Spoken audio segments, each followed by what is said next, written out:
अस्सलाम वालेकुम। वालेकुम सलाम। बेटे कैसे हैं आप लोग? अल्लाह का शुक्र है। आप सुनाएं। मैं ठीक हूँ अल्हम्दुलिल्लाह। वॉइस क्लियर है मेरी? Yes ma'am clear. Yes, ma'am. Yes, ma'am. ठीक है, चलें मुझे ये बताएं कि हमने क्या पढ़ा था लास्ट लेक्चर में, याद है किसी को?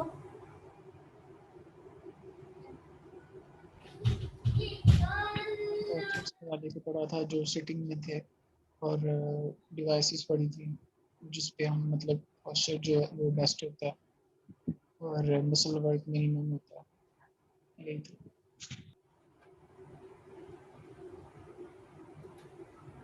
इसके अलावा क्या पढ़ा था हम लोगों ने लास्ट लेक्चर में? एर्गोनॉमिक्स चेयर के बारे में पढ़ा था कि सिटिंग में किस तरह से पोस्टर होना चाहिए और लाइंग में किस तरह से मैट्रेसेस यूज़ करने चाहिए जो बॉडी के पोस्टर को ख़राब ना करें। सिटिंग और लाइन की इंजीनियरिंग अप्रोचेस पढ़ी थी हमने। ठीक है, कोई मुझे बताए कि क्लिक क्लैक फिनोमिना क्या होता है?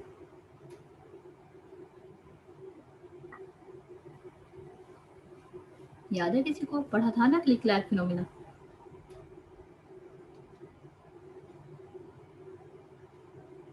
नहीं याद? जवाब तो दें बेटा। मैम थोड़ा सा हिंट दे दें। क्लिक क्लैक फिनोमिना हमने पढ़ा था बैक रेस्ट के इम्पोर्टेंस के अंदर, कि जब हमारा बैक रेस्ट नहीं होता प्रॉपर्ली, आपके बैक जब सपोर्टेड नहीं होते तो क्लिक क्लैक फिनोमिना होता है।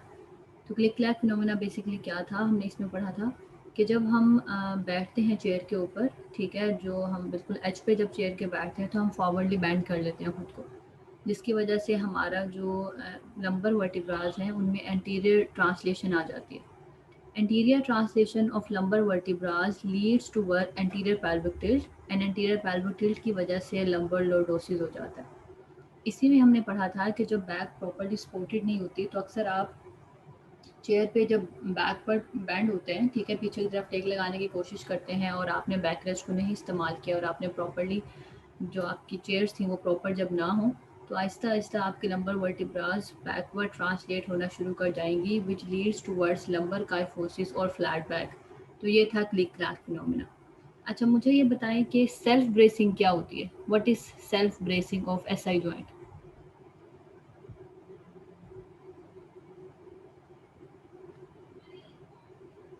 मैम जब ऐसे जॉइंट्स के कुछ लिगामेंट्स हैं वो ऐसे जॉइंट को प्रोवाइड करें स्टेबिलिटी और उसको डिसलोकेट होने से प्रिवेंट करते हैं, जब वो कॉन्ट्रैक्ट करते हैं तो ऐसे ही जॉइंट जो है वो डिसलोकेट होने से बच जाता है।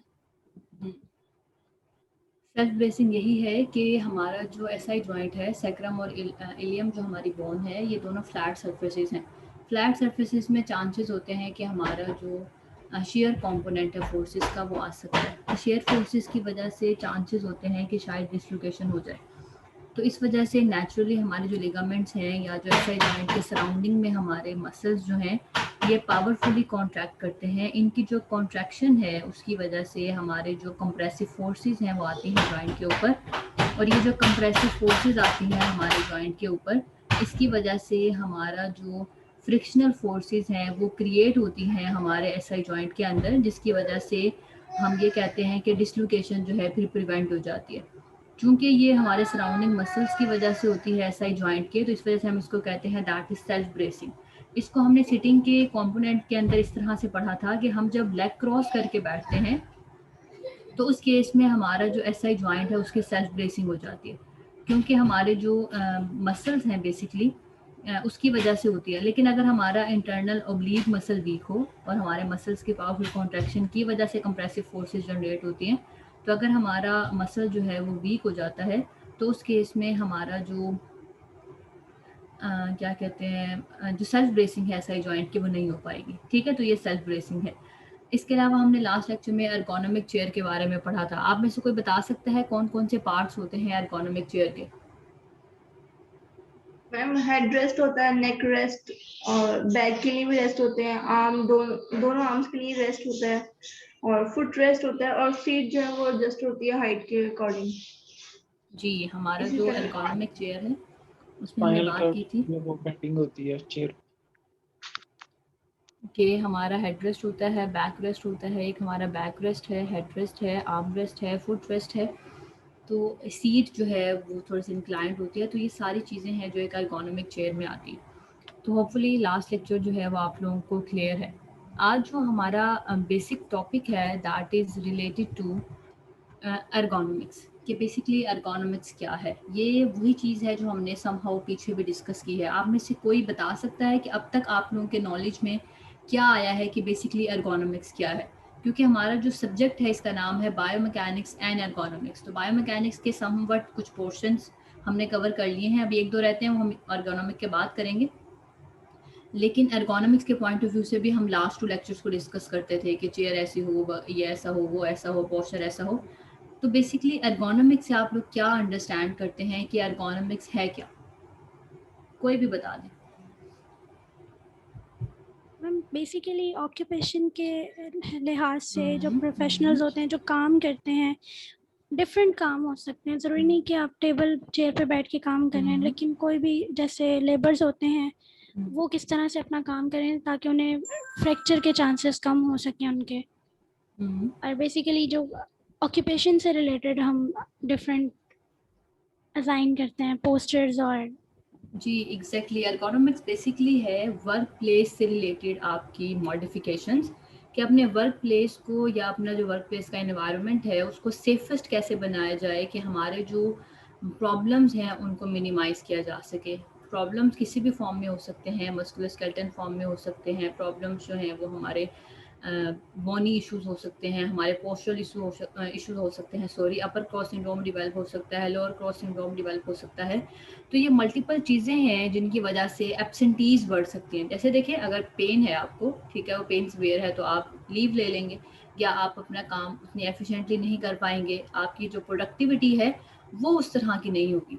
तो बेसिक जो हमारा एर्गोनॉमिक्स है ये हमारा कुछ हमारे लाइक आज का लेक्चर और इससे बाद के 2 लेक्चर्स, ये सारे के सारे हमारे रिलेटेड टू एर्गोनॉमिक्स हैं कि बेसिकली एर्गोनॉमिक्स जो है वो क्या है और इसमें क्या-क्या चीज़ें हैं, क्या-क्या कंपोनेंट्स हैं। सबसे पहले हम एर्गोनॉमिक्स की बात करेंगे।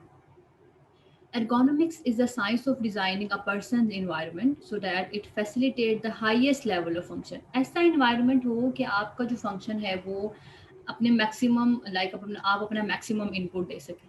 ठीक है, कि आप अपना मैक्सिमम काम कर सकें। आप जितना अच्छा इन्वायरमेंट होगा, जितना फेवरेबल इन्वायरमेंट होगा, ऑब्वियसली आपका जो वर्क होगा वो ऐसा होगा। जैसे आजकल बहुत गर्मी है, अगर आपको चिल्ड रूम्स मिल जाते हैं या एसी वाले रूम्स मिल जाते हैं तो आप थोड़ा-सा काम होके अपना काम कर सकते हैं। आप जो है वो आपके डिस्ट्रैक्शन उस तरह की नहीं होती, वरना गर्मी में आपसे उस तरह से जो है वो पढ़ा भी नहीं जाता और बाकी सब। तो क्या है कि एनवायरनमेंट आपके अकॉर्डिंगली है। या फिर आप क्लासरूम में हैं, टीचर आपको टीच कर रहा है लेकिन वो आपके लेवल पे आके आपको नहीं पढ़ाता। ठीक है? आप जो है वो उसको नहीं समझ पाते या आपकी उसकी अंडरस्टैंडिंग नहीं डेवलप हो रही। तो आप अगर आपको नहीं समझ आ रही तो आपका आउटपुट भी अच्छा नहीं होगा। ठीक है, लाइक क्या है कि आपके अकॉर्डिंगली वो एनवायरनमेंट नहीं है। तो एनवायरनमेंट आपके लिहाज से होना आपके जो फंक्शंस हैं इसको इम्प्रूव करता है। ठीक है, this working environment should fit with his और हर कैपेबिलिटीज एज अ वर्कर। अब ये जो एनवायरनमेंट होता है ये कस्टमाइज होता है। कस्टमाइज का क्या मतलब है? जैसे आप कस्टमाइज केक बनवाते हैं किसी के लिए, ठीक है, जो कि स्पेसिफिकली उसी के लिए होता है। उसको कोई स्पेसिफिक चीज़ पसंद है तो आप उसी थीम के लिहाज से जो है वो केक बना लेते हैं। या कॉस्ट्यूम्स होते हैं, या अपने टेलर को जब आप कपड़े सिलवाते हैं तो आप अपना अपना नाप देते हैं। ऐसा नहीं है कि रैंडमली आप किसी का भी उसको साइज़ दे देंगे। आप अपना साइज़ देते हैं ताकि वो आपके अकॉर्डिंगली हो, आपको फिट हो, और आपको फिर अगर आपके साइज़ का वो सी देता है तो आप बड़ा खुश होते हैं। तो यही चीज़ है कि एनवायरनमेंट भी हर बंदे के लिए जो है वो डिफरेंट है। जैसे कुछ लोग जो हैं वो किसी और एनवायरनमेंट में कंफर्टेबल होते हैं, कुछ लोगों के जो कंफर्ट लेवल है वो थोड़ा-सा डिफरेंट है। तो ऐसा नहीं है कि यूनिवर्सली सबके लिए जो एनवायरनमेंट फिज़िबल है वो आपके लिए भी फिज़िबल हो। ठीक है? जैसे अक्सर क्लासरूम में जैसे हर तरह के कैलिबर का स्टूडेंट है आपके सामने। कुछ बच्चे ऐसे होते हैं जो फ़ौरन से बात को पिक कर लेते हैं। कुछ बच्चे होते हैं जिनको समझाने के लिए आपको बहुत लेवल जो है वो थोड़ा-सा मॉडिफ़ाई करना पड़ता है, ठीक है? ताकि उनको बात समझ आ जाए। कुछ जैसे आप फ्रेंड्स में होंगे तो हर बंदे की, आपके फ्रेंड्स में हर बंदे की डिफरेंट प्रॉपर्टीज़ होंगी, लाइक डिफरेंट उसके बाद जो है वो किसी काम में कोई अच्छा होगा, किसी काम में कोई अच्छा होगा। तो जैसे आपके लिए कोई काम मुश्किल है लेकिन आप उसको कहते हैं यार मेरे तो ये बाएं हाथ का काम है, ठीक है। तो हर बंदे की कैपेबिलिटीज डिफरेंट है, हर बंदे के लिए इन्वायरमेंट डिफरेंट हो सकता है, हर बंदा जो है वो सब इन्वायरमेंट में फिट नहीं हो सकता। तो वर्किंग इन्वायरमेंट को एक बंदे के अकॉर्डिंगली बना देना ताकि उसकी कैपेबिलिटीज को एनहांस किया जा सके, ताकि वर्क की जो प्रोडक्टिविटी है आप मैक्सिमम काम जो है वो अपने बंदे से ले सकें, दिस इज बेसिकली एर्गोनॉमिक्स, ठीक है। तो एर्गोनॉमिक्स को हम ऐसे भी डिफाइन कर सकते हैं, the study of work performance with N emphasis on worker safety and productivity, ठीक है, कि वर्क परफॉर्मेंस की आप स्टडी कर रहे हैं जिसमें आपका एम्फेसिस है कि वर्कर्स की सेफ्टी हो, उनको प्रॉपर चीज़ें अलाइंड मिले, उनके पोस्चर्स खराब ना हो, उनमें जो है वो बोनी इश्यूज ना हो, उनमें जो है वो आप मस्कुलर स्केलेटल प्रॉब्लम्स को बचा सकें। इवन वर्क जो है वो सिर्फ ये नहीं है कि फिजिकली आप कोई काम करें, खैर इसकी कैटेगरीज को हम आगे डिस्कस करेंगे।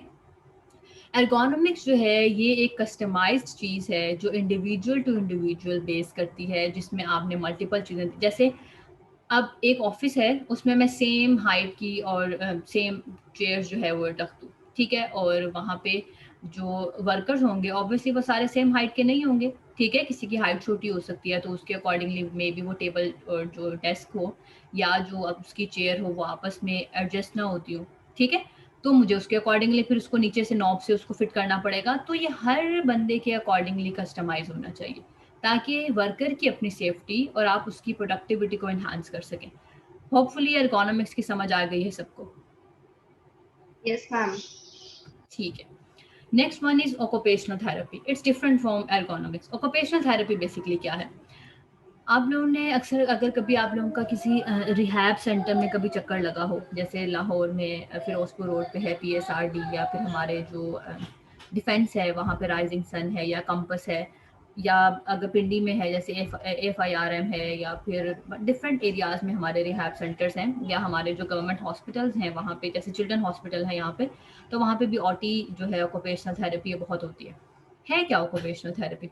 आप लोगों ने नॉर्मली देखा होगा हमारे जो CP चाइल्ड होते हैं, सेरेब्रल पाल्सी जिसको हम कहते हैं, वो बच्चे उनके में ब्रेन का इशू होता है, ठीक है, ये बेसिकली CNS का डिसऑर्डर है, सेंट्रल नर्वस सिस्टम का। तो उनकी हम CNS की जो प्रॉब्लम है उसको रिवर्स नहीं कर सकते, लेकिन हाँ हम उनकी क्वालिटी ऑफ लाइफ को इम्प्रूव कर सकते हैं। उसके लिए डिफरेंट तरह की जो लाइक ट्रेनिंग्स तो हम नहीं कह सकते, लेकिन डिफरेंट तरह की गेम्स होती हैं जो उनके इंटेलेक्चुअल जो एबिलिटीज़ हैं उनको इन्हांस करती हैं, या फिर हम व्हील चेयर देते हैं उन्हें, या फिर जो है वो डिफरेंट तरह की गेम्स में आप उनको इनकॉर्पोरेट करते हैं ताकि नेक होल्डिंग हो और बैक स्पोर्ट की जा सके वगैरह वगैरह, क्योंकि उनमें मल्टीपल इश्यूज होते हैं। जब आप CP पढ़ेंगे तो आपको फिर उसमें ज़्यादा अच्छा समझ आएगा। तो बताने का मकसद क्या है कि आप क्वालिटी ऑफ लाइफ को इन्हांस करने की कोशिश कर रहे हैं, आप क्वालिटी ऑफ लाइफ को इम्प्रूव करने की कोशिश कर रहे हैं इस तरह से कि आप उस बंदे को इंडिपेंडेंट करने की कोशिश करें। फॉर एग्जाम्पल हम खाली CP के बच्चों के लिए नहीं कर सकते, OT जो है वो हमारी अपनी ज़िंदगियों में थ्रू आउट हमारे सराउंडिंग्स में मूव ऑन कर रही है। हमारे ओल्ड एज के लोग हैं, उनको आप मूवमेंट के लिए क्रचेस देते हैं, आप वॉकर देते हैं, आप उनको कोई भी चीज़ देते हैं असिस्टेंस के लिए, ये ऑक्यूपेशनल थेरेपी है। हमारे जो जैसे सराउंडिंग में जो लोग हैं, आप लोगों ने नॉर्मली देखा होगा कि जैसे ये जो इस तरह के जो इंस्टीट्यूट्स होते हैं जहाँ पे रिहैब हो, तो वहाँ पे कभी आप अगर विजिट करें तो आप देखेंगे कि वहाँ पे जो लोग हैं वो काम कर रहे होते हैं, काम इन अ सेंस जैसे किसी की अगर कोई एम्पूटेट हो गया है, ठीक है, लोअर लिम्ब नहीं है, तो वो बैठ के सिलाई कढ़ाई का काम कर रहे होंगे, कि अगर उनकी एक क्वालिटी एक एबिलिटी अफेक्ट हुई है तो आप क्या करें, आप एक एबिलिटी अगर उनकी अफेक्टेड है तो आप दूसरी को पॉलिश करें ताकि वो उससे अर्न करके अपने लाइफ में इंडिपेंडेंट हो, वो ना तो सोसाइटी को बर्डनाइज करें ना अपने घर वालों को बर्डनाइज करें, उनकी सेल्फ इस्टीम को आप बूस्ट अप करें। कोई ब्लाइंड पेशेंट है, ठीक है, वो देख नहीं सकता लेकिन वो सिंगिंग अच्छी करता है, या वो किसी और चीज़ में अच्छा है, उसकी कोई और क्वालिटी है जो बड़ी अच्छी है, वो कुरान पाक बड़ा अच्छा पढ़ाता है, तो उस तरह से वो उसमें जो है वो अपनी अर्निंग करे, ठीक है। एक बूढ़ा है, ओल्ड एज होम में है, लेकिन आप चाहते हैं वो किसी पे जो है वो डिपेंडेंट ना हो, वहाँ पे इस तरह की ट्रेनिंग्स होती हैं कि कोई गार्डनिंग कर सकता है, या फिर इस तरह से कि जैसे फीमेल्स को जो हैं उनको बुनाई का शौक होता है ऊन से, तो वो बैठ के जो है वहाँ पे स्वेटर्स बुन रही हैं, कुछ भी वो स्वेटर्स जो हैं वो बिकते हैं तो उससे जो पैसे आते हैं वो उनको मिल जाते हैं, ठीक है। एग्जीबिशंस होती हैं प्रॉपरली, तो कभी आप लोगों का अगर रिहैब सेंटर्स में कभी चक्कर लगे तो आप देखेंगे वहाँ पे वो कारपेट्स भी बना रहे हैं, वो खाड़ी पे काम कर रहे हैं, वहाँ पे हर तरह की जो है वो कपड़ों की स्टिचिंग हो रही है। हर बंदा जो है जो जिसको सोसाइटी समझती है कि वो कुछ नहीं कर सकता, हर उस बंदे को वहाँ पे एक ऑप्शन मिलता है कि वो अपनी लाइफ को जो है वो इंडिपेंडेंटली जो है वो चला सके, किसी को किसी सोसाइटी के ऊपर या अपने घर वालों के ऊपर जो है वो बर्डन ना बने आफ्टर अ डिफॉर्मिटी और अ डिसेबिलिटी। तो स्पेशल जो बच्चे होते हैं या जो हमारे नॉर्मल जो लोग जो एक्सीडेंट्स के बाद जिनके साथ प्रॉब्लम हो गई है, तो उनकी स्किल ट्रीटमेंट ताकि उनको लाइफ के हर फेसिक में इंडिपेंडेंस जो है वो दी जा सके। तो इस चीज़ का नाम बेसिकली ऑक्यूपेशनल थेरेपी है। नेक्स्ट वन है फिजिकल थेरेपी। फिजिकल थेरेपिस्ट यानी कि हम वी एज फिजिकल थेरेपिस्ट हम क्या कर सकते हैं? हमारा काम बेसिकली है कि हमने जो मूवमेंट डिसफंक्शंस हैं या फिजिकल जो डिसेबिलिटी है उसकी असेसमेंट, प्रिवेंशन और ट्रीटमेंट करनी है। यहाँ पे फिजिकल डिसेबिलिटी से आप ये मुराद नहीं ले सकते कि जिसको पोलियो हो गया या जिसको फालिज हो गया या जिसकी जो है ना एक टांग नहीं है, ऑल दो वो भी फिजिकली डिसेबल्ड हैं, लेकिन फिजिकल थेरेपी में जो फिजिकल डिसेबिलिटी आती है उसका खाली मतलब सिर्फ ये नहीं है। हर वो स्पेसिफिक फंक्शन जिसको आप परफॉर्म नहीं कर सकते, आप उसके लिए डिसेबल हैं। ठीक है? जैसे ओए का पेशेंट, वो बैठ के नमाज पढ़ता है, वो उस तरह से नमाज नहीं पढ़ सकता, नी पे प्रॉपर्ली फ्लेक्शन एक्सटेंशन नहीं होती, तो वो स्पेसिफिक मूवमेंट के लिए डिसेबल है। ठीक है? जैसे फ्रोजन शोल्डर का पेशेंट, उसका जो शोल्डर है वो इस हद तक फ्रीज हो गया है, एडहेसिव कैप्सुलाइटिस हो गया है उसे, कि वो अपर जो एरियाज हैं, जो शेल्फ है, वहां से कोई चीज नहीं उठा सकता। ठीक है? क्योंकि रेंज पूरी नहीं हो सकती। तो वो चीज़ क्या है? वो उस स्पेसिफिक मूवमेंट के लिए बंदा जो है वो फिजिकली डिसेबल्ड है। ठीक है? तो उसके लिए उन सब चीज़ों को हम असेस करते हैं, हम उनका ट्रीटमेंट करते हैं, हम कोशिश करते हैं प्रिवेंशन की। जैसे upper cross syndrome, lower cross syndrome develop होने हैं, तो उससे पहले ही अगर हम पोस्चर की गाइडलाइन दे देते हैं तो हम प्रिवेंटिव मेजर्स पे हैं। ठीक है? क्योंकि हमारे पास सिर्फ पेशेंट नहीं आता, हमारे पास 2 कैटेगरीज के इंडिविजुअल्स आते हैं। होपफुली थेरा 1 में आप ये सारी चीज़ें पढ़ेंगे। हमारे पास जो 2 कैटेगरीज के लोग होते हैं वो पेशेंट या क्लाइंट है। पेशेंट वो होता है जो डायग्नोस्ड डिजीज के साथ आता है। ठीक हो गया? जो हमारा क्लाइंट है वो है, जैसे आप लोग जिम्स में जाते हैं, आप देखते हैं कि वहाँ पे प्रॉपर एक्सरसाइज की ट्रेनिंग्स हो रही हैं और फिजिकल फिटनेस प्रोग्राम्स हैं, तो उनको कोई बीमारी नहीं होती, वो क्लाइंट होते हैं हमारे। ठीक है? वो अपनी ओवरऑल फिटनेस के लिए आए हैं। तो हमारे पास क्लाइंट भी आता है, हमारे पास पेशेंट भी आता है, हमने उसके अकॉर्डिंगली जो है उसको मैनेज करना होता है। और हमारा काम होता है कि हम उसकी मूवमेंट को इन्हांस करें, हम उसके फंक्शंस को इन्हांस करें, हम क्वालिटी ऑफ लाइफ को जो है फर्दर इंप्रूव कर दें।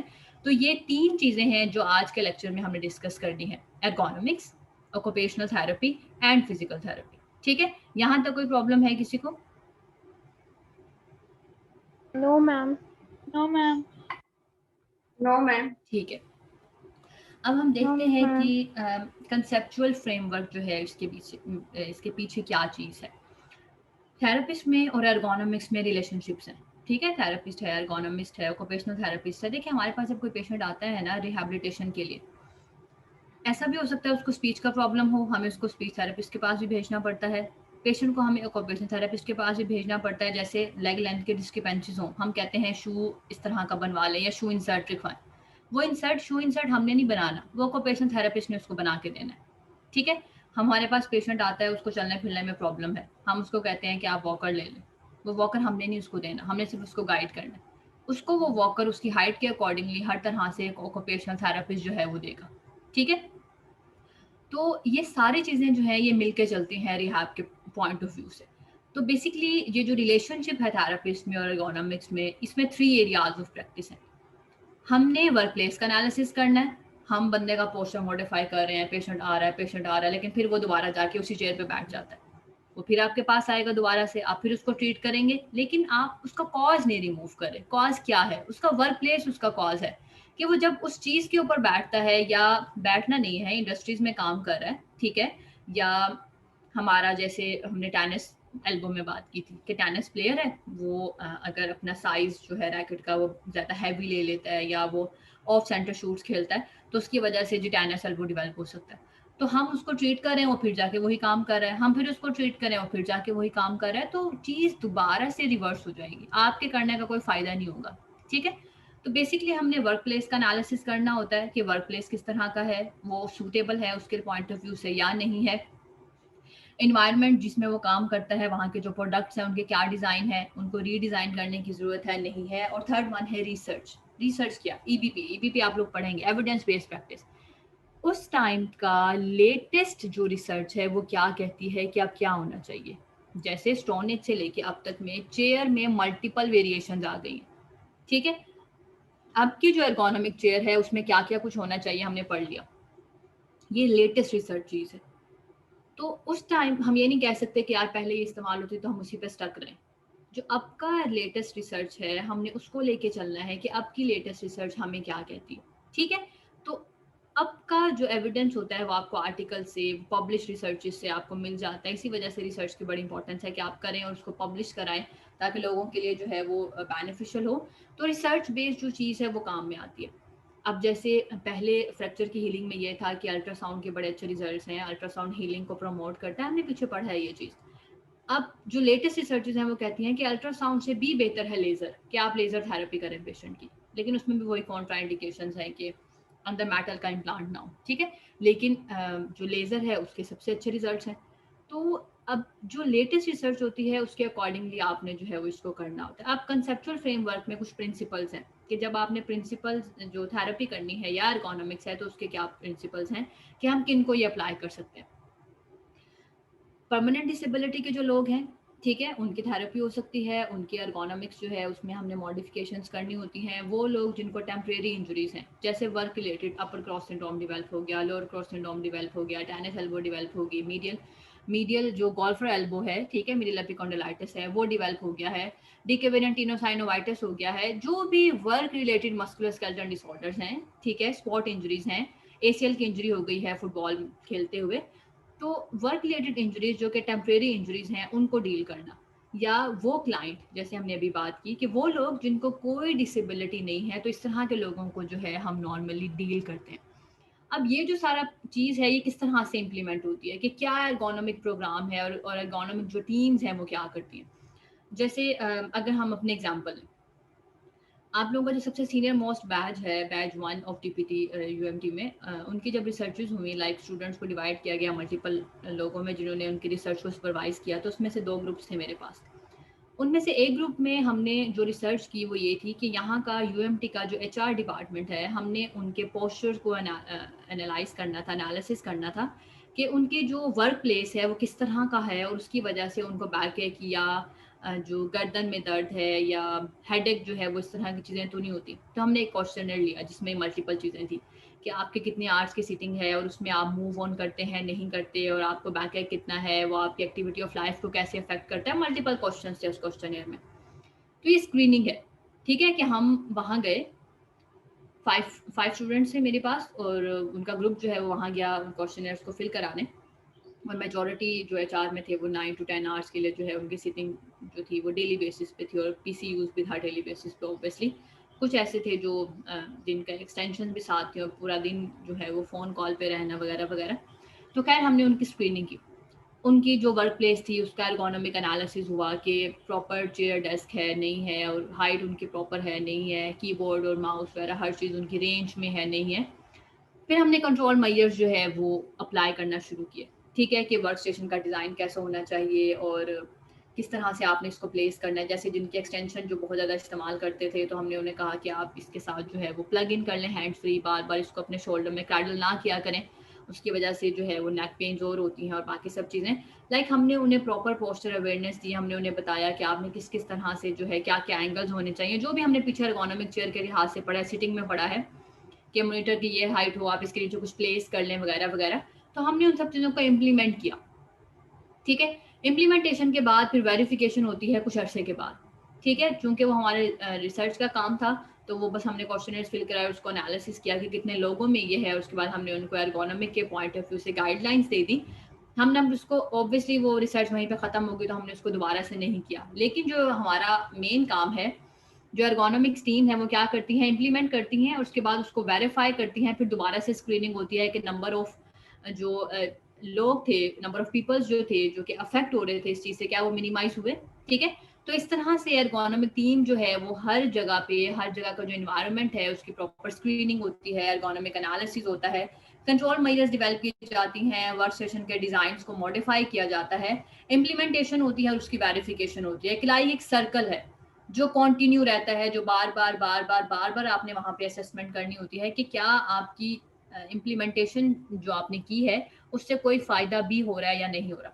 तो ये वाली सारी चीजें थी रिलेटेड टू, आप ये कह सकते हैं कि introduction to ergonomics, introduction to physical therapy and introduction to occupational therapy.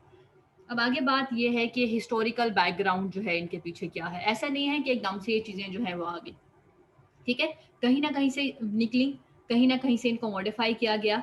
तो इनके हिस्टोरिकल बैकग्राउंड जो है वो क्या है, सबसे पहले हम डिस्कस करेंगे about occupational therapy. Occupational therapy basically इसका जो ओरिजिनेटर है दैट इज जॉर्ज बार्टन, ठीक है। वो एक क्लाइंट था जिसने बहुत अरसा गुजारा ट्यूबरक्लोसिस हॉस्पिटल में, और उसने ये चीज़ फील की कि ट्यूबरक्लोसिस में एंटी ट्यूबरकुलस ड्रग्स के अलावा कुछ एडिशनल थेरेपीज होनी चाहिए। वो खुद एक आर्किटेक्चर था, जब उसने वो अपने हॉस्पिटल वाली जो उसकी टाइम ड्यूरेशन था, जब उसने उसको लीव किया, तो उसके बाद उसने अपना खुद एक रिहैब प्रोग्राम जो है उसको शुरू किया। उसने अपने ही जो टूल्स थे प्रोफेशन के आर्किटेक्चर में, उसने उनको इस्तेमाल करने की कोशिश की, उनको उसने जो है वो उनके ऊपर काम किया कि किस तरह से इन टूल्स की मदद से हम फिजिकली और मेंटली लोगों को स्ट्रेंथनिंग जो है वो प्रोवाइड कर सकते हैं, ठीक है। ये बेसिक कॉन्सेप्ट था ऑक्यूपेशनल थेरेपी के पीछे। जब उसने अपने टूल्स जो हैं, जो आर्किटेक्चर के टूल्स थे, उनको इस्तेमाल किया और फिर उसने पहले खुद के ऊपर किया कि किस तरह से इनके ऊपर, जाहिर बात है आप किसी चीज़ पे जब फोकस करते हैं, रीजनिंग आती है, तो आपकी इंटेलेक्चुअल जो लर्निंग है वो इम्प्रूव होती है, जिसको हम मेंटल लर्निंग कहते हैं। इसलिए आपने नॉर्मली देखा होगा कि लोग जो डॉक्टर्स हैं या जो इस पीडियाट्रिशियन है वो आपको रिकमेंड करते हैं कि बच्चों को बिल्डिंग ब्लॉक्स ला के दें, बच्चों को जो है वो पजल्स ला के दें, ताकि वो रीजनिंग उनके अंदर डेवलप हो, उनके अंदर जो इंटेलेक्चुअल एबिलिटीज़ हैं वो डेवलप हो। तो हर एज ग्रुप के अकॉर्डिंगली डिफरेंट तरह के जो गैजेट्स हैं या डिफरेंट तरह के जो टॉयज हैं, डिफरेंट तरह के जो भी मटेरियल्स हैं वो मिलते हैं, ताकि बच्चे की जो लाइक इंटेलेक्चुअल जो एबिलिटीज हैं उनको इन्हांस किया जा सके, ठीक है। और ऑब्वियसली जब बच्चा उनके साथ खेलता है, जैसे हम डॉक्टर्स मना करते हैं कि बहुत ज़्यादा मोबाइल फ़ोन ना दें कि बच्चा की जगह पे स्टक होके रह जाए, आप बच्चे के साथ खेलें, उसको मल्टीपल प्ले के अंदर जो है वो इनकॉर्पोरेट करें, ताकि उसकी फिजिकल जो हेल्थ है वो भी जो है वो इम्प्रूव हो। तो बेसिक जो कॉन्सेप्ट था ऑक्यूपेशनल थेरेपी के पीछे वो यही था कि किसी तरह से फिजिकली और मेंटली जो है वो जो भी इंडिविजुअल है उसको स्ट्रेंथनिंग प्रोवाइड की जाए, सिर्फ उसको ड्रग्स के ऊपर ना रखा जाए, ठीक है, कि आप उसको ड्रग्स दे रहे हैं, आप उसको मेडिसिन दे रहे हैं कि बस वो ये लेता रहे और उसका ट्रीटमेंट जो है वो हो जाए।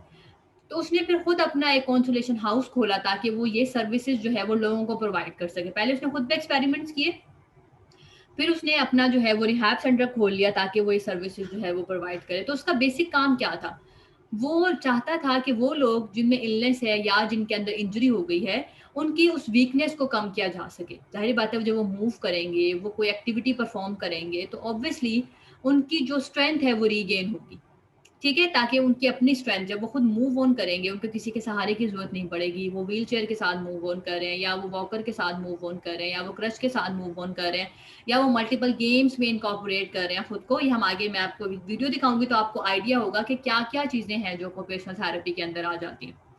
अब जब एक बंदा मूव करेगा, ठीक है, उसमें क्या होगा कि आहिस्ता आहिस्ता वो अपनी बैक टूवर्ड्स लाइफ मूव कर रहा है, तो वो अपनी प्रोडक्टिविटी उसकी इनहेंस होगी, वो अपने फैमिली और सोसाइटी के ऊपर जो है वो बर्डन नहीं बनेगा, ठीक है। क्योंकि अगर वो एक चीज़ नहीं कर पा रहा, जैसे अगर कोई स्पोर्ट्समैन था, उसका एक्सीडेंट हो गया खुदा ना खास्ता या कोई इंजरी हो गई है, अब वो स्पोर्ट्स को नहीं खेल सकता, लेकिन वो कोई और चीज़ कर सकता है, ठीक है, या वो लोगों को सिखा सकता है कि आप इस तरह खेल सकते हैं, मैं आप उस तरह के नहीं खेल सकता।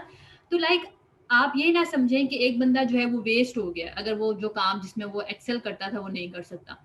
मे बी वो किसी और डोमेन में जो है वो और अच्छा परफॉर्म कर सके, तो सिर्फ लोगों की जो एबिलिटीज हैं उनको पॉलिश करने की बात है। अच्छा, जॉर्ज बार्टन के बाद डॉक्टर एडोल्फ मेयर हैं, ठीक है, ये भी एक फाउंडर हैं हमारे ऑक्यूपेशनल थेरेपी के। उन्होंने अपने कुछ कोलीग्स के साथ मिलके जो है वो 1893 में अपना ओपिनियन दिया इस ऑक्यूपेशन के ऊपर कि ये चीज़ें जो हैं कुछ डिफरेंट टाइप्स हैं ऑक्यूपेशंस की, जिनको हम पेशेंट के ट्रीटमेंट के पॉइंट ऑफ व्यू से इस्तेमाल कर सकते हैं। जैसे उनमें जो डिफरेंट टाइप्स ऑफ ऑक्यूपेशंस थे वो क्या क्या थे, gardening, ward and shop work, ठीक है, Rafe and basket work, weaving, book binding, carpentry, metal and leather working. अब तो इनको लोग लेयर एक्टिविटीज के तौर पे करते हैं। जैसे कुछ लोगों को गार्डनिंग का शौक होता है, वो अपनी हॉबी के टाइम पे इसको करते हैं। कुछ फीमेल्स को वीविंग का शौक होता है, बुनाई का, ठीक है, वो इसको करती हैं। कुछ लोगों को जो है वो कारपेंट्री का शौक है। तो पहले इन चीज़ों को एज वर्क समझा जाता था, जैसे अब ये लेयर एक्टिविटीज कंसिडर होती हैं, ठीक है। लेकिन पहले एक असाइनमेंट थी कि वो लोग जो रिहैब सेंटर्स में आते थे उनको ये असाइनमेंट्स दी जाती थी कि आपने ये काम इस टाइम तक कंप्लीट करना है, और फिर उनको उसके पैसे मिलते थे जिससे वो अपने जो खर्चे हैं बेसिकली वो निकालते थे और अपने फैमिली मेम्बर्स को सपोर्ट करते थे, और अपने घर वालों के ऊपर जो है वो लाइक बर्डन नहीं बनते थे, ठीक है। तो ये वाली जो चीज़ें हैं इनको यूज़ किया गया ताकि लोग जो हैं उनकी इंजरी और इलनेस को रिवर्स किया जा सके। तो बेसिक पर्पस जो ओटी रिहैब का था वो यही था कि हम बंदे की फिजिकल और मेंटल जो फंक्शनिंग है उसको इम्प्रूव करें, ताकि वो सोसाइटी में एज फंक्शनल स्टेटस जो है वो रिटर्न कर सकें, ताकि उसका फंक्शनल स्टेटस जो है वो इम्प्रूव हो जाए। तो इसमें कौन कौन सी सर्विसेज जो है वो टिपिकली इंक्लूडेड थी। हर बंदे की एबिलिटी के लिहाज से कस्टमाइज ट्रीटमेंट प्रोग्राम, और ये मैंने आपको पहले भी बता दिया कस्टमाइज का क्या मतलब है, कि जो उस इंडिविजुअल पे स्पेसिफिकली फिट होता हो, ठीक है, ताकि वो अपनी डेली एक्टिविटीज को खुद ही परफॉर्म कर सके, किसी के ऊपर जो है वो बर्डन ना बने। Comprehensive home and job site evaluation with adaptation recommendations, ठीक है, उसके होम की और जॉब साइट की प्रॉपर एवेल्युएशन करनी है, उसमें जो अडेप्टेशन की जरूरत है उसको अडेप्टेशन जो है वो करा दें। जैसे सपोज हमारे घर में कोई ओल्ड एज में है, ठीक है, वो सीढ़ियां चढ़ सकता है लेकिन उसको सहारे की जरूरत है, तो एक बंदे को उसके सहारे देने से बेहतर है कि हम दोनों तरफ स्टेयर्स के जो है वो रेलिंग लगवा दें, बार्स लगवा दें, ताकि वो उसको पकड़ पकड़ के उसके सहारे से ऊपर चढ़ जाए। एक बंदा है, उसको वॉशरूम में जाते हुए कोई प्रॉब्लम नहीं है, लेकिन जब वो कमोड से उठता है तो उसे उठा नहीं जाता, तो आप कमोड के साइड पे रेलिंग या बार्स लगवा दें। अक्सर लोगों के घरों में लगी होती हैं या अक्सर हॉस्पिटल्स में लगी होती हैं, कि जैसे सी सेक्शन हो या कोई सर्जरी हो, तो मोबाइल जब होता है बंदा, तो उसमें यह है कि आप आराम से उस बार को पकड़ के जो है वो मूव कर सकते हैं। तो इस तरह से आपने क्या किया है, आपने जॉब और होम की साइट एवेल्युएशन की, और उसमें जो जो भी अडेप्टेशंस थी कि किसी बंदे को उसकी हेल्प ना करनी पड़े, वो खुद ही इंडिपेंडेंट हो जाए, ठीक है। हमारे जो घर में हमारे दादा दादी हैं, वो मूव ऑन कर सकते हैं, लेकिन उन्हें हल्की सी असिस्टेंस चाहिए, तो हम उन्हें वॉकर दे देते हैं या क्रच दे देते हैं, तो उसकी मदद से वो मूव कर सकते हैं। तो ये सारी की सारी ऑक्यूपेशनल थेरेपी है, ठीक है। Performance skill assessment and treatment, हमने उनकी परफॉर्मेंस स्किल की असेसमेंट करें और फिर उसके अकॉर्डिंगली ट्रीटमेंट करें। जो भी अडेप्टिव इक्विपमेंट हमने देना है उसको कैसे रिकमेंड कर सकते हैं, उसको यूज़ कैसे करना है, फैमिली मेम्बर्स को भी बताएं, केयर गिवर्स को भी बताएं कि किस किस तरह से जो है वो एम्बुलेशन गाइडलाइंस जो है वो हो सकती हैं। स्टेयर्स अगर कच से चढ़ना है तो कैसे चढ़ना है, उतरना कैसे है, ये सारी चीज़ें जो हैं ये सर्विसेज के अंदर आती हैं जो ऑक्यूपेशनल थेरेपिस्ट ने प्रोवाइड की। Maximal functional performance has been the goal of autist since the inception of the profession in 1917, ठीक है। 1917 से जो है ये ऑक्यूपेशनल थेरेपी जो है ये अपना काम कर रही है, और इनका मेन काम यही है कि मैक्सिमल जो फंक्शनल परफॉर्मेंस है उसको इन्हांस किया जा सके। नेक्स्ट वन है फिजिकल थेरेपी, कि फिजिकल थेरेपी की हिस्ट्री क्या है। सबसे पहले हमारी जो कौंसल थी that was American women physical therapy association, जो कि 1921 में बनी, ठीक है। 1921 के बाद इसी जो हमारी जो मेन एसोसिएशन है इसका नाम बन गया अमेरिकन फिजियोथेरेपी एसोसिएशन, ठीक है, 1930s में। और अब तक जो चल रही है 1940 वाली चल रही है, that is American physical therapy association which is called as APTA, ठीक है। एप्टा जो है इसका जो पहला मेन कॉन्सेप्ट था वो क्या था, वही जो हमने अभी पीछे डेफिनेशन डिस्कस की है, कि असेस करना, प्रिवेंट करना और ट्रीट करना मूवमेंट डिसफंक्शन को और फिजिकल डिसेबिलिटी को with the overall goal of enhancing human movement and function, ठीक है। तो ये वाली चीजें जो हैं ये हमारे फिजिकल थेरेपी से रिलेटेड है। एर्गोनॉमिक्स का क्या रोल है इंजरी प्रिवेंशन में, प्रोडक्ट्स को डिजाइन करना इस तरह से कि इंजरी को प्रिवेंट किया जा सके, डिजाइन होने के बाद उनकी प्रॉपर प्रोसेसिंग कि उनको कहाँ कहाँ पे प्लेस करना है, ठीक है, उनका एनवायरनमेंट के अंदर उनको प्लेस करना ताकि एनवायरनमेंट को सेफ बनाया जा सके और ह्यूमन परफॉर्मेंस को एनहांस किया जा सके, ठीक है। बंदे के अकॉर्डिंगली जब उसका एनवायरनमेंट होगा तो उसका जो काम है, जो उसकी परफॉर्मेंस है वो एनहांस हो जाएगी। नेक्स्ट वन है physical and occupational therapist work in industrial environment. ऐसा नहीं है कि सिर्फ हमने क्लिनिक्स में काम करना होता है या आपने जो है वो बस आईटी डिपार्टमेंट में जाके जी किसी को गाइड कर दिया कि आपने इस तरह करना है, या आप किसी नेट कैफे चले गए या सॉफ्टवेयर हाउस चले गए। हमारा काम इंडस्ट्रीज में भी है। आइडियली प्रॉपर सेमिनार्स होने चाहिए हर तरह की इंडस्ट्री में, कि प्रॉपर पोस्टर ऐसे हो या आपकी जो वर्क प्लेस है उस पर आपने चीज़ों को कैसे इस्तेमाल करना है ताकि जो इंजरी है उसको मिनिमाइज किया जा सके। तो as industrial consultant, physical therapist often use knowledge of human motion to evaluate safe and effective working postures. ठीक है, फिजिकल थेरेपिस्ट क्योंकि हमारा काम ही मूवमेंट्स के साथ है, तो हम पेशेंट की मूवमेंट्स को असेस करते हैं, हम एवेलुएट करते हैं कि वर्किंग पोस्चर्स कैसे होने चाहिए जो सेफ हों और जो इफेक्टिव हों। ठीक है, तो हम या ऑक्यूपेशनल थेरेपिस्ट जो किसी भी इंडस्ट्रियल एनवायरनमेंट में काम करते हैं, हम बंदे को असेस करते हैं कि उसकी क्या लिमिटेशंस हैं, उसकी क्या कैपेबिलिटीज है। तो इस तरह की जो असेसमेंट होती है that is basically called as functional capacity, कि एक बंदे की क्या कैपेसिटी है। ठीक है, आप मल्टीपल फ्रेंड्स होंगे एक ग्रुप में, कुछ की कुछ लिमिटेशंस होंगी, कुछ की कुछ कैपेबिलिटीज होंगी। हर बंदे की कैपेबिलिटीज डिफरेंट है एक दूसरे से, तो हम हर बंदे की लिमिटेशंस को, हर बंदे की कैपेबिलिटीज को असेस करें जो इंजरी के साथ हैं, इस चीज को हम कहेंगे that is functional capacity assessment. उसके साथ हम उसका जो वर्क रोल है कि उसका क्या रोल है। ठीक है, अब जैसे ऐसा तो नहीं हो सकता कि एक बंदा जो है वो पीएचडी हो और वो वहां पे जो है वो सुपर हो। ठीक है, एक बंदे की जो असेसमेंट है अगर आप कर रहे हैं फंक्शनल कैपेसिटी की, तो आप उसका उसका रोल भी देखेंगे कि उसका क्या रोल है, वर्क प्लेस एनालिसिस करेंगे आप उसका। ऐसे नहीं हो सकता कि एक बंदा बहुत हाईली क्वालिफाइड है वहां पे सुपर हो। ठीक है, तो ये वाली जो चीजें हैं ये साथ के साथ देखनी होती हैं कि एक बंदे की क्या कैपेसिटी है और आप उससे उसी के तरह का जो है वो काम लें। एक बंदा बहुत अच्छा जो है वो कपड़े स्टिच करता है, लेकिन आपने उसको जो मशीन दी है वो ऐसी है जो बार बार धागे तोड़ती है, तो क्या वो अपना काम टाइम पे कर सकेगा? नहीं कर सकता। आपने किसी कुक को रखा हुआ, आप चाहते हैं कि टाइम पे जो सारे ऑफिस के मेंबर्स हैं उनको जो है वो खाना भी मिले, लेकिन पीछे से जो है वो सुई गैस नहीं आ रही।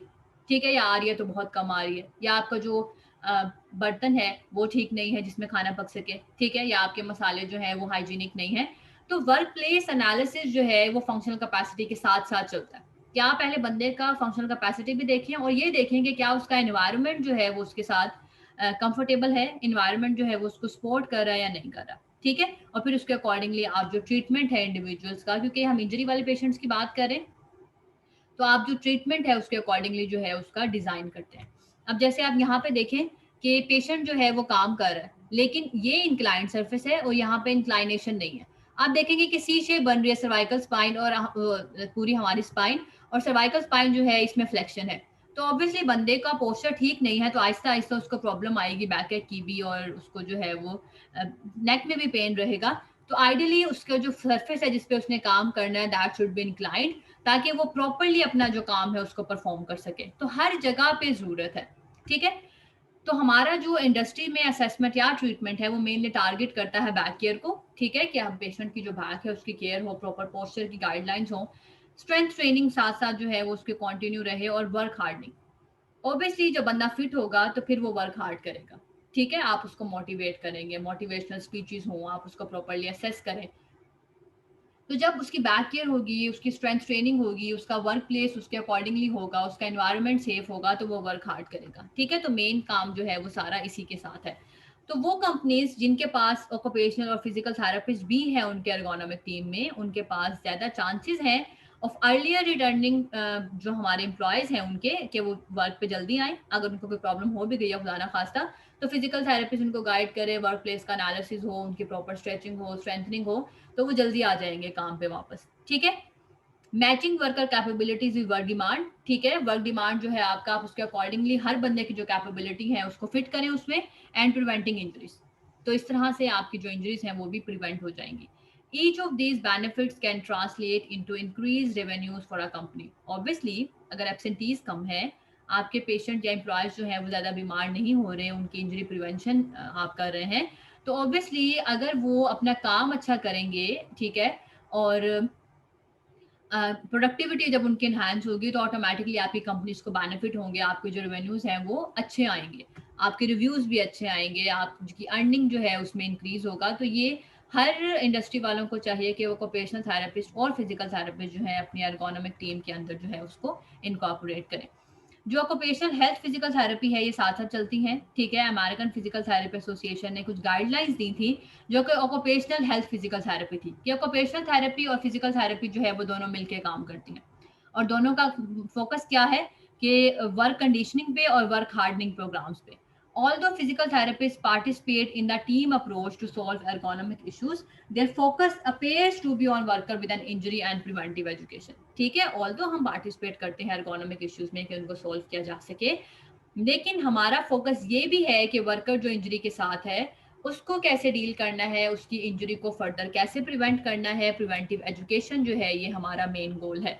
ये जो आपके सामने ऑक्यूपेशनल थेरेपी है चिल्ड्रन में, मैं इसकी वीडियो जो है वो आप लोगों के साथ शेयर कर देती हूँ। ये आप लोग ने खुद भी देखनी है क्योंकि मैं जब आपके साथ शेयर करूंगी तो इसमें शायद वॉइस का इशू हो कि आपको वॉइस नहीं आएगी।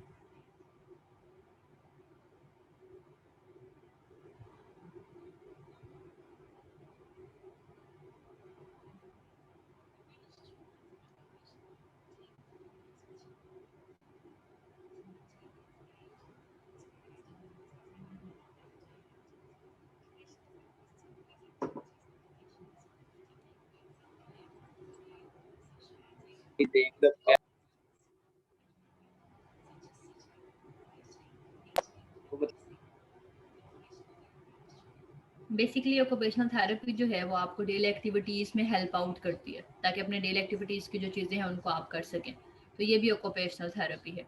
ये सारे हमारे स्पेशल चिल्ड्रंस हैं, इनकी मोबिलिटी को इन्हांस करना, इनकी एक्टिविटीज़ ऑफ डेली लिविंग को इम्प्रूव करने के लिए ऑक्यूपेशनल थेरेपी जो है वो यूज़ होती है।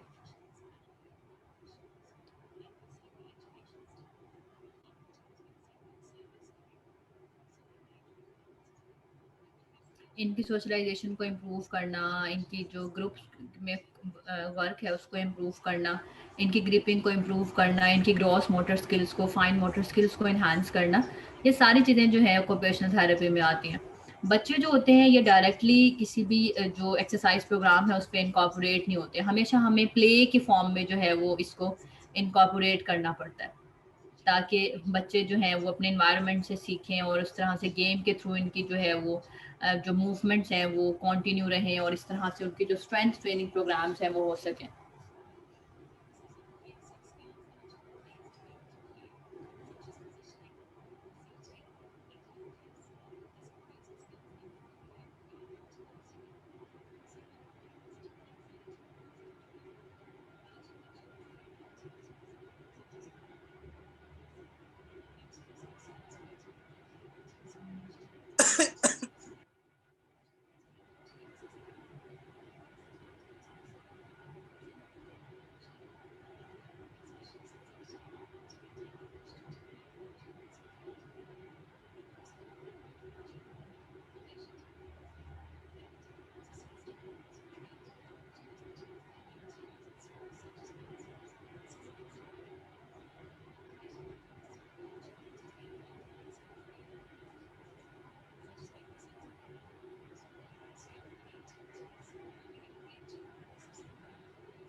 होपफुली ये जो चीज़ है आपको क्लियर हो गई है कि ऑक्यूपेशनल थेरेपी के अंदर जो है वो क्या क्या चीज़ें हैं जो आती हैं, ठीक है। और ऑक्यूपेशनल थेरेपिस्ट जो है अकेले नहीं होते, बेसिकली रिहैब सेंटर जो होते हैं उसमें स्पीच थेरेपिस्ट और हमारे जो फिजिकल थेरेपिस्ट हैं और पीडियाट्रिशियंस हैं और जो साइकियाट्रिस्ट हैं, ऑक्यूपेशनल थेरेपिस्ट हैं, ये सब मिलके काम करते हैं।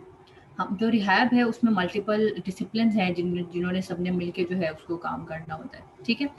अच्छा, ये तो था ऑक्यूपेशनल थेरेपी से बारे में। नेक्स्ट वन है एर्गोनॉमिक्स। एर्गोनॉमिक्स का जो बेसिक कॉन्सेप्ट है वो स्टोन एज के टाइम से आ रहा है कि उस टाइम पे भी, लाइक ये इसका मतलब है ये बहुत पुराना है कि उस टाइम पे भी लोग शिकार के लिए ऐसी चीज़ें बनाते थे जो उनके अपने हाथ पे के हाथ से हों, ठीक है, जो सूट करें और उनके हाथ को कि वो किस तरह से इसको फेंके कि उनका शिकार जो है वो हो जाए, ठीक है। तो ऐसे चीज़ें जो उनके लिहाज से, उनके एनवायरनमेंट के लिहाज से उनको सूटेबल लगती थी, जो उनकी बेसिक नीड्स को पूरा कर सकें, जो उनको हंटिंग में जो है वो हेल्प आउट करें। तो ये सारी चीज़ें जो है ये एर्गोनॉमिक्स है, और ये स्टोन एज के टाइम से चल रहा है। ठीक है, जो पहली चीज़ सबसे पहले जो डॉक्यूमेंट हुई, जो कि सबसे पहली बुक थी आउटलाइन ऑफ एर्गोनॉमिक्स, वो 1857 में जो है वो सबसे पहले इंट्रोड्यूस की गई थी। जेस्टर बॉस्की ने जो है इसको पब्लिश किया था। जेस्टर बॉस्की ने बेसिकली ये कहा कि जो वर्क है, ठीक है, जो भी एक यूजफुल वर्क है, वो ये नहीं है कि बस एक काम हो रहा है सामने से। काम के कुछ पैरामीटर्स होते हैं, कुछ डोमेन्स हैं उसकी। तो उसने एक यूजफुल वर्क, जो एक अच्छा काम है, उसको उसने 4 डोमेन्स के अंदर जो है वो क्लासिफाई किया या डिवाइड किया। Physical, aesthetic, rational and moral. हम देखते हैं कि फिजिकल, एस्थेटिक, रैशनल और मॉरल क्या है। लाइक एक ही चीज को आप इनके अंदर किस तरह से डिवाइड कर सकते हैं। फिजिकल आपको नाम से बताता है कि आपको एक काम होता हुआ नजर आ रहा है, उसमें आपकी एनर्जी लग रही है, काइनेटिक है, ठीक है, उसमें आपका लेबर है, आप ऐसा काम कर रहे हैं। टॉयल बेसिकली क्या होता है कि ऐसा काम जिसमें आपकी बहुत एफर्ट लगे हो और जिसमें आप जो है वो टायरिंग टास्क हो, थकाने वाला टास्क हो। ठीक है, तो एक काम की जो फिजिकल अपीयरेंस आपको नजर आ रही होती है, जैसे आप एक वर्कर को देख रहे हैं, वो एक ईंट उठा के जो है वो दूसरी जगह पे उसको फेंक रहा है, या बॉक्सेस को यहाँ से वहां शिफ्ट कर रहा है, तो ये एक फिजिकल है। ठीक है, या इसमें हम एग्जांपल ले लेते हैं, स्टोन है, पत्थर को आपने तोड़ना, आपने देखा उसमें कितनी ज्यादा एक्सर्शन लगती है, तो ब्रेकिंग द स्टोन जो है वो एक फिजिकल चीज है, एक काम की। अब उस काम की एस्थेटिक चीज क्या है? इमोशनल। ठीक है, इमोशनल या सेंसरी।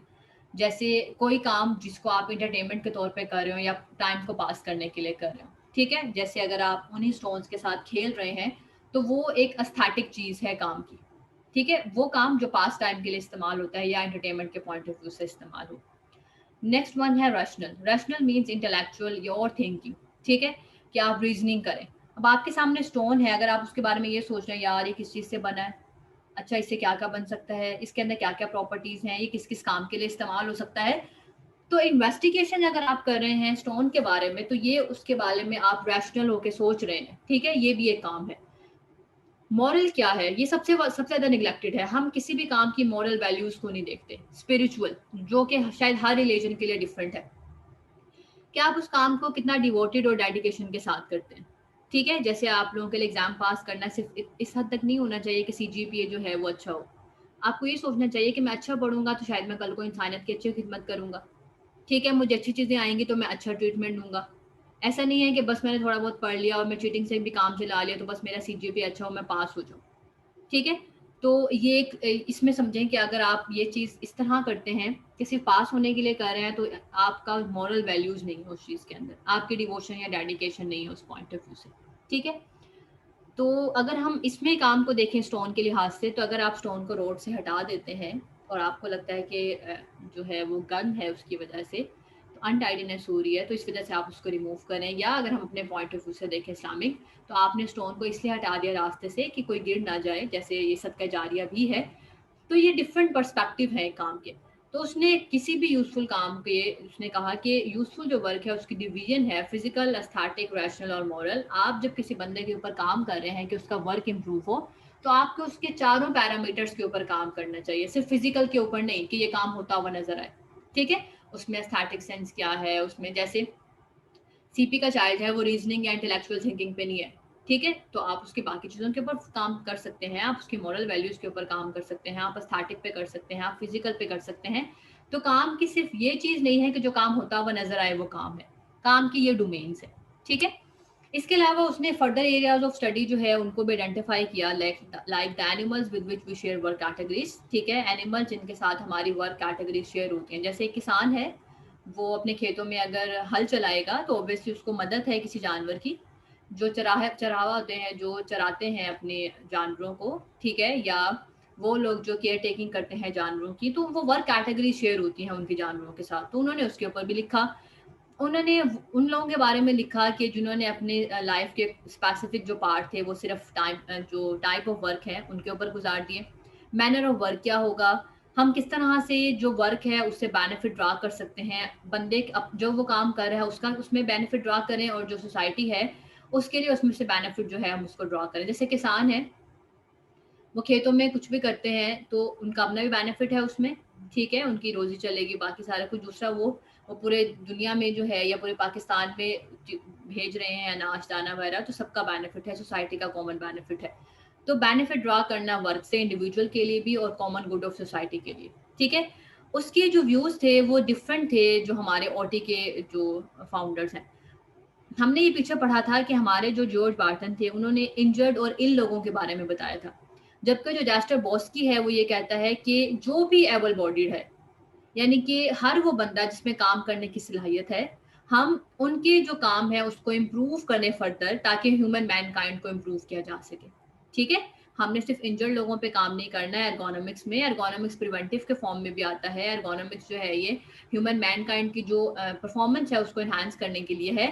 तो ये डिफरेंस है बस जेस्टर बॉस्की में और हमारा जो जॉर्ज बार्टन है जो कि फाउंडर है हमारे ऑक्यूपेशनल थेरेपिस्ट के। अब बात यह है कि एर्गोनॉमिक जो रिसर्च सोसाइटी है वो कब बनी, इसमें सिर्फ आपको ये आइडिया होना चाहिए कि वर्ल्ड वॉर 2 के बाद जो है वो हमारी जो एर्गोनॉमिक रिसर्च सोसाइटी है ये इंग्लैंड में फॉर्म हो गई थी। फिर 1957 में क्या हुआ, 1959 में क्या हुआ, मैं ये चीज़ें आपसे नहीं पूछूंगी, ये सिर्फ आपको बताने के लिए है कि ये चीज़ें कब से काम कर रही हैं, ठीक है। तो after world war second, the ergonomic research society was founded in England and the first ergonomic text applied experimental psychology human factors in engineering, ठीक है। तो पहली जो बुक थी वो क्या आई थी, ह्यूमन फैक्टर इन इंजीनियरिंग, जो कि गार्नर ने और मॉर्गन ने पब्लिश की, ठीक है। 1957 में ह्यूमन फैक्टर सोसाइटी जो है वो यूनाइटेड स्टेट एर्गोनॉमिक में दोबारा से बनी। Journal of ergonomic research society began publication, ठीक है। जो जर्नल्स थे, जो एर्गोनॉमिक रिसर्च सोसाइटी थी वहाँ के जो जर्नल्स हैं उनकी पब्लिकेशन स्टार्ट हो गई। ये पहले सारा कुछ एक ही लेवल पे हो रहा था, ये इंग्लैंड में हो रहा था। फिर आहिस्ता आहिस्ता क्या हुआ कि इंटरनेशनल एर्गोनॉमिक एसोसिएशन जो है वो 1959 में बनी, जिसमें डिफरेंट कंट्रीज में से एर्गोनॉमिक जो सोसाइटीज थी उन्होंने ज्वाइन किया। तो अब ये इंटरनेशनल लेवल पे काम कर रही है, ठीक है। तो उस टाइम से अब तक के टाइम में जो एर्गोनॉमिक्स की फील्ड है इसने बहुत ज़्यादा ग्रोथ की है और इसमें मल्टीपल एरियाज में स्पेशलाइजेशन जो है वो डेवलप हो गई है, ठीक है। तो यानी तब से है और ये बहुत ज़्यादा वास्ट फील्ड है और इस पर बहुत ज़्यादा काम जो है वो हो गया है। ये मल्टी डिसिप्लिनरी अप्रोच है, इसमें मल्टीपल डिसिप्लिन है। कौन कौन से डिसिप्लिन है, इंजीनियरिंग है, साइकोलॉजी है, मेडिसिन है, एर्गोनॉमिक्स है, इंडस्ट्रियल डिजाइन है, फिजियोलॉजी है, medicine, health and rehab sciences, business administration, computer science and industrial hygiene. Like हर तरह का जो डिसिप्लिन है वो अब एर्गोनॉमिक्स के साथ मिल गया है। अक्सर आप देखेंगे कि हमारे जो ऑफिस के फर्नीचर है उनकी तो अलग ही दुकानें बनना शुरू हो गई हैं। अब वहाँ पे ऑफिस चेयर हर तरह की जो एर्गोनॉमिक्स के पॉइंट ऑफ व्यू से है वो बनती हैं और महंगी से महंगी है। एक एक चेयर जो है वो बहुत ज़्यादा एक्सपेंसिव है, जो कि एर्गोनॉमिक्स जो प्रिंसिपल्स हैं उनके ऊपर फिट आती है, ठीक है। ये जो वर्क प्लेस एर्गोनॉमिक्स है इसकी मैं आपको जो है वो दिखा देती हूँ अभी। जो वीडियो है ये सारी एर्गोनॉमिक्स से रिलेटेड है, तो होपफुली आपको फर्दर चीज़ें जो है वो क्लियर हो जाएंगी। ये वो चीज़ें हैं जो मैंने अभी आपको पीछे बताई कि हम अपने घर में अपने जो ओल्ड एज के लोग हैं उनके अकॉर्डिंगली हम घरों में जो है वो कमोड के सराउंडिंग में बार्स लगवा देते हैं, रेलिंग्स लग जाती हैं ताकि उनके लिए चलना फिरना जो है वो आसान हो जाए, कि अगर वो स्टेयर्स चढ़ें तो वो आराम से इनकी मदद से जो है वो चढ़ लें। तो जहाँ पे ओल्ड एज के लोग होते हैं वहाँ पे रिकमेंड किया जाता है कि जो हमारी स्टेयर्स हैं वो बहुत ज़्यादा शार्प एज वाली ना हो, कि अगर खुदा ना खास्ता वो गिरे तो उन्हें चोट ना लगे। तो राउंडेड एज वाली जो या लेस जो शार्प एजेस वाली जो स्टेयर्स होती हैं वो रिकमेंड की जाती हैं। अगर हमारे इस तरह के लोग हैं जिनकी आईसाइट का प्रॉब्लम है तो वेल लाइटेड जो रूम्स हैं वो प्रेफर किए जाते हैं कि पूरे घर में बहुत अच्छी लाइटनिंग हो ताकि देखने का प्रॉब्लम ना हो। अगर स्लिपरी फ्लोर्स हैं तो उसमें रिकमेंड किया जाता है कि हमारे जो एल्डरली हैं उनके लिए हम एंटी स्लिप जो मैट्स हैं या जो रग्स हैं उनको बिछा दें ताकि वो स्लिप ना हो, क्योंकि स्लिप होंगे तो इस एज में जो फ्रैक्चर है वो हो सकता है।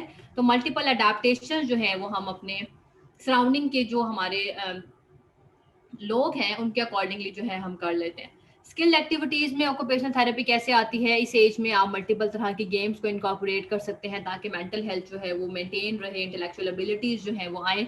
ग्रुप में आप एक्टिविटीज़ करा रहे हैं ताकि आपस में जो कॉन्फिडेंस है, जो सेल्फ इस्टीम है वो बूस्टअप हो और आप किसी एक्टिविटी के अंदर जो है वो पार्टिसिपेट करें।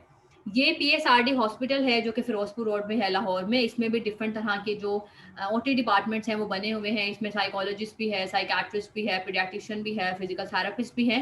हर तरह की जो सर्विसेज प्रोवाइड की जा सकती हैं हमारे जो रिहैब के पेशेंट्स होते हैं उनको। तो ये मल्टीपल तरह के सेटअप जो हैं ये पाकिस्तान में भी अवेलेबल है। तो आज का जो हमने टॉपिक पढ़ा था उसमें डिफरेंट क्वेश्चंस अराइज हो सकते हैं। एर्गोनॉमिक्स क्या है, ऑक्यूपेशनल फिजिकल थेरेपिस्ट कैसे काम करते हैं मिलके ताकि डिसेबिलिटीज को ओवरकम किया जा सके, क्या डिफरेंस है प्राइमरी और सेकेंडरी प्रिवेंशन में। आप में से कोई बता सकता है what's the difference between primary and secondary prevention?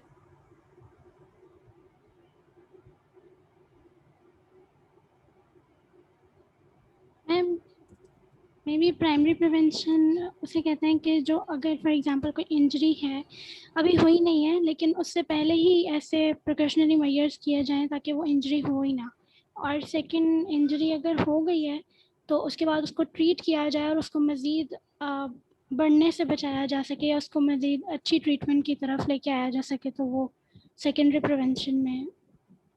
Ji, primary prevention जो है वो ये होती है कि अभी आपको डिजीज़ नहीं हुई, ठीक है, और आपने पहले से ही जो है वो उसको प्रिवेंट कर दिया।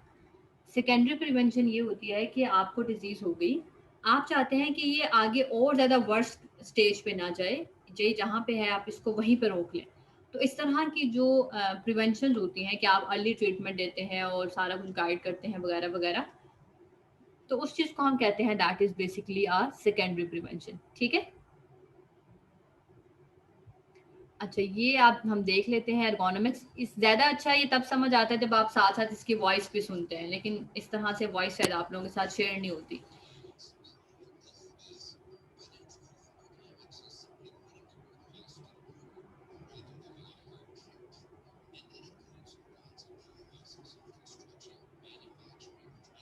मल्टीपल चीज़ें आती हैं इसमें, हेल्थ केयर है, ट्रांसपोर्टेशन है, फैक्ट्री है, इंडस्ट्री है, हर तरह के लोग एर्गोनॉमिक्स के अंदर जो है वो कवर होते हैं, ठीक है।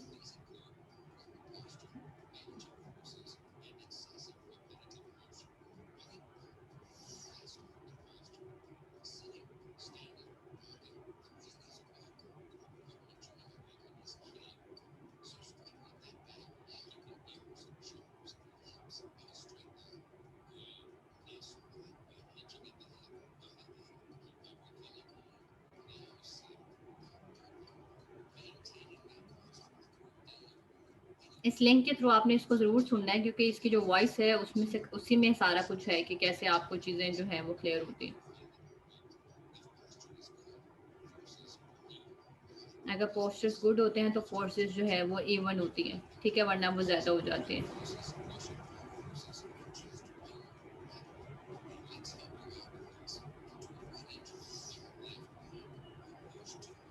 अब वो लोड इतना ज़्यादा था कि नहीं उठाया जा सकता, तो उसके लिए यही है कि आप लोड्स को लिमिट करें, अपने जो असिस्टेंट्स है या कुछ लोग हैं उनको बुला लें, किसी टूल की मदद से उसको उठा लें।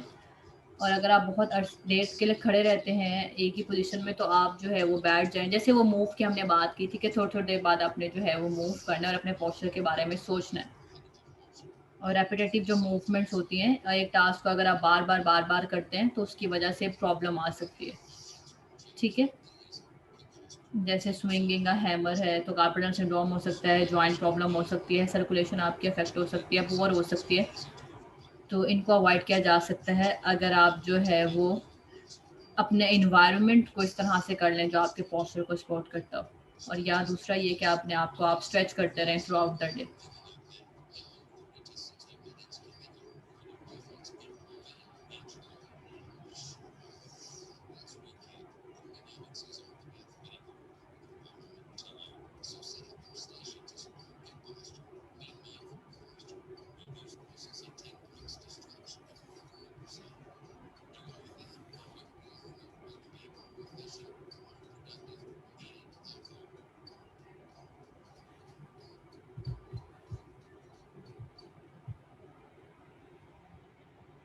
होपफुली चीज़ें जो है वो आप लोगों को क्लियर हो गई होंगी। अगर ऐसी कोई चीज़ है जो नहीं समझ आई आज के लेक्चर में तो आप पॉइंट रेज कर सकते हैं।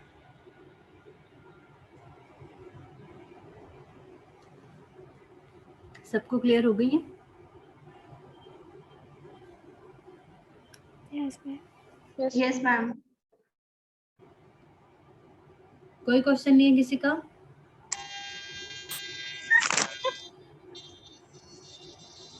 ठीक है हानिया, मैं दोबारा से देख लूँगी क्योंकि मैंने रिकॉर्डिंग्स अपलोड की हुई है। अगर आपको नहीं है एक्सेसिबल तो मैं उसको दोबारा से चेक कर लूँगी, ठीक है, क्योंकि इससे पहले वाले जो भी लेक्चर्स हैं आपके वो अपडेटेड हैं LMS के ऊपर और रिकॉर्डिंग्स भी हैं। मैं दोबारा से चेक कर लूँगी। मिड टर्म आपके मोस्ट प्रोबेबली 21 से होंगे, मोस्ट प्रोबेबली। अभी जो है वो फाइनल डेट डिसाइड नहीं हुई, डेट्स जो हैं वो अभी मॉडिफाई हो रही हैं, लेकिन मोस्ट प्रोबेबली मिड्स जो हैं वो आपके 21 से होंगे। और ये भी अभी तक डिसाइडेड नहीं है कि ऑन कैंपस है या ऑनलाइन है। हम कोशिश कर रहे हैं ऑनलाइन हो, लेकिन शायद कंट्रोलर चाहते हैं कि ऑन कैंपस हो। तो आप अपना माइंड प्रिपेयर रखें दोनों सिचुएशंस के लिए, कि कुछ भी हो सकता है, यू टर्न कहीं कहीं पे भी लिया जा सकता है, तो वेल प्रिपेयर रहें आप उसके लिए। और अगर ऑन कैंपस हुए तो एमसीक्यूज होंगे, अगर ऑनलाइन हुई तो एमसीक्यूज प्लस सिनेरियो बेस्ड जो क्वेश्चंस हैं या शॉर्ट क्वेश्चंस जो हैं वो होंगे, ठीक है। और जो सिलेबस है आपका वो आपके 15 लेक्चर्स होंगे। आज वाला 15 है, ये वाला नहीं होगा इंक्लूडेड, इससे पीछे वाले जो लेक्चर्स हैं वो इंक्लूडेड होंगे, ठीक है। Okay ma'am. और वेटेज 20% है, वो आप लोगों को पहले पता है। इसके अलावा कोई क्वेश्चन है किसी का?